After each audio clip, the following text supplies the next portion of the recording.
Ah, love at first sight. You've been looking at houses, open houses. You've been all over the place and you came up to this property and you went, oh, that's it. That's the one. It happens. It's going to happen. And it's great if it happens. It could check all your boxes. You could have done all your research and, it looks fantastic. But the one thing that I suggest doing is stop, take a breath, and check your emotions. Because the last thing you want to do is buy a property in an emotional state. And believe it or not, lots of people do. Not saying that you shouldn't do it. If it fits all the boxes and, you've got your perfect buying plan, you've got your pre-approval, you've got, your strategy, that's great. But all I'm suggesting is to do a little bit more diligence. Meaning, check and look at the numbers, have your agent do a quick little comp to see if the property value is definitely worth it. And again, take a look at it. Make sure that the agent takes a look at the MLS in terms of the reports, the comments, the private remarks, in terms of anything that maybe that you missed. Okay? But again, love at first sight is definitely a first thing, but it can definitely come back to haunt you.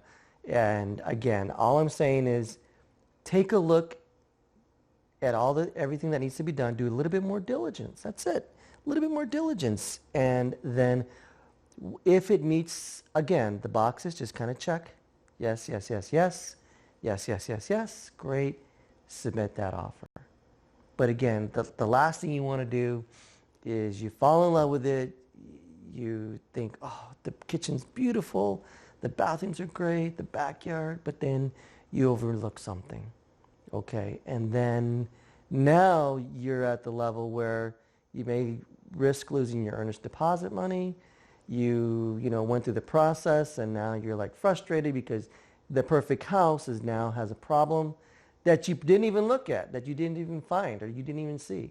You'd be surprised at how many people will buy a house and they completely miss something, or they didn't think about it. In fact, case in point, and I'll leave you with this example. I went and opened a property for an elderly couple. It was a couple, and then it was her sister. And they were living at the property that they have now, and they just needed basically more room. And I was standing at the front door, and it's a 2-level property. And I'm looking at it, and I'm thinking, okay, so, they're walking around. Ooh, this is beautiful. And it was a beautiful house. No doubt about it. Way more room than they probably needed, but they liked it. It was a really, really nice house. So they're walking around, and the sister goes upstairs. She's looking at all the rooms because they're all upstairs and stuff. And then the husband starts to walk up the stairs. And he gets about 3/4 of the way up, and his wife is downstairs, and she's like, honey, is your arthritis acting up?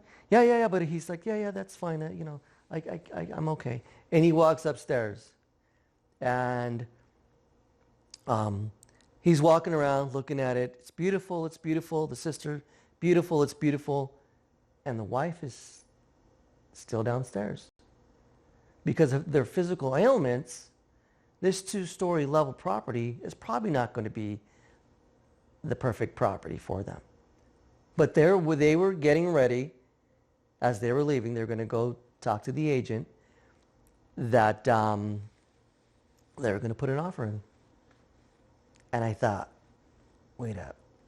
It's a perfect house. It was beautiful in the backyard, had a pool, had a little gazebo, had a sauna upstairs that had a little balcony area. I mean, this was a really, really nice house. Okay? They loved it. They fell in love with it instantly. As soon as we walked in, they were like, oh, I think we're home. Okay, and I thought, wait up. One of the biggest things that you guys fell in love with, that's great, but you're overlooking, you can't even go upstairs. So a two-level property is probably not something for you.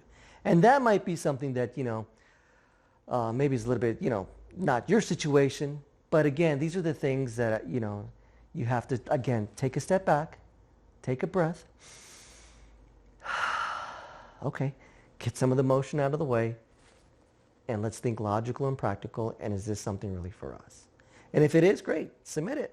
Let's go. But again, the myth of falling in love, it can be a trap. So don't fall into that trap. My name is Tim. Thanks for watching. I appreciate it. If you have any questions, give me a call.